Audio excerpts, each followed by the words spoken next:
അപ്പോൾ ഈ വീഡിയോയിൽ കാണുന്ന ഓറഞ്ച് പൂച്ചക്കുട്ടൻ ഞാനിവിടെ സൗദിയിൽ വർക്ക് ചെയ്യാൻ വന്നപ്പം ആദ്യമായിട്ട് എനിക്ക് കിട്ടിയൊരു പൂച്ചയാണ്. എനിക്ക് കിട്ടിയതെന്ന് പറയാൻ പറ്റില്ല. ഇവൻ ഇടയ്ക്കിടയ്ക്കൊക്കെ ഇവിടെ വരും. എന്നെ കണ്ടു കഴിഞ്ഞാൽ അടുത്തൊന്നും വരില്ല, ഓടിപ്പോകും. ആളത്ര ഫ്രണ്ട്ലി ഒന്നും ആയിരുന്നില്ല.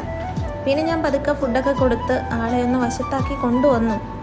അങ്ങനെ ആളൊരിത്തിരി ഇണങ്ങുകയൊക്കെ ചെയ്തു എന്നോട്. എങ്കിലും നമ്മളെ എടുക്കാനൊന്നും സമ്മതിക്കില്ല. പക്ഷേ നമ്മുടെ അടുത്തൊക്കെ വരും. ആദ്യമൊക്കെ ഭയങ്കര പേടിയായിരുന്നു. അടുത്തേക്ക് ചെന്നാൽ ഓടിപ്പോകുമായിരുന്നു. ഇവൻ്റെ കൂടെ തന്നെ വേറെ ആളും കൂടെ വരുമായിരുന്നു. ഇവിടൊക്കെ തന്നെ ഉണ്ട്. ഇവളുടെ കുട്ടികളാണ് ഇപ്പം എൻ്റെ കൂടെ ഇവിടെ ഉള്ള ആൾക്കാർ. കുറേ കുട്ടികളും അവരുടെ പേരക്കുട്ടികളും ഒക്കെ ആയിട്ടുണ്ട്. അപ്പോൾ അവരെയൊക്കെ ഞാൻ വഴിയെ പരിചയപ്പെടുത്താം. അപ്പോൾ ഈ ഓറഞ്ച് കുട്ടൻ ഞാൻ ഇവിടുന്ന് വേറെ അടുത്ത് ഡ്യൂട്ടിക്ക് പോയപ്പോഴത്തേക്ക് ആൾ മിസ്സിങ് ആയി. പിന്നെ ഞാൻ കണ്ടിട്ടില്ല. എന്നെ വെയിറ്റ് ചെയ്ത് ഹോസ്പിറ്റലിൻ്റെ പുറത്ത് വന്നിരിക്കും. ഫുഡ് കൊടുക്കുന്നതിൻ്റെ ഒരു നന്ദി കാണിക്കുമല്ലോ.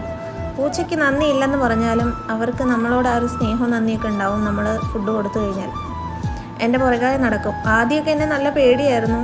ആൾ അടുത്തൊന്നും വരാൻ മടിച്ച് മാറി നിൽക്കുമായിരുന്നു. പക്ഷേ എന്നോട് അടുപ്പമായി ഞാൻ ഫുഡ് കൊടുക്കുന്നു, എൻ്റെ അടുത്ത് വരുന്നത് സേഫ് ആണെന്നൊക്കെ അറിഞ്ഞേ പിന്നെ ആൾക്ക് ഭയങ്കര സന്തോഷമായിരുന്നു.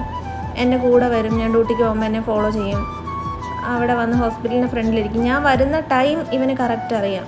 ഇവൻ ആ ടൈമിൽ പുറത്ത് വന്നിട്ട് വെയിറ്റ് ചെയ്തിരിക്കും. നമ്മളെ കാണുമ്പോൾ കുറച്ച് പ്രകടനമൊക്കെ കാണിക്കുമല്ലോ. ഇനിയിപ്പോൾ ഫുഡ് കിട്ടാൻ പോവുകയാണ് എന്നുള്ളൊരു സന്തോഷം കൊണ്ടൊക്കെ ആയിരിക്കും. എനിവേ, ഇവനെ എനിക്ക് മിസ്സായിപ്പോയി. അതെനിക്ക് ഭയങ്കര വിഷമമുള്ളൊരു കാര്യമായിരുന്നു. കാരണം ഞാൻ ഭയങ്കരമായിട്ട് മിസ് ചെയ്യുന്നുണ്ട്. എന്നെ നോക്കി ആ ഡോറിനടുത്ത് വന്ന് നോക്കിയിരിക്കുന്നതും നമ്മളെ കാണുമ്പോൾ അവർ കാണിക്കുന്ന ഒരു സന്തോഷമൊക്കെ ഉണ്ടല്ലോ, അതൊക്കെ ഓർക്കുമ്പോൾ ഒരു ചെറിയ വിഷമമുണ്ട്.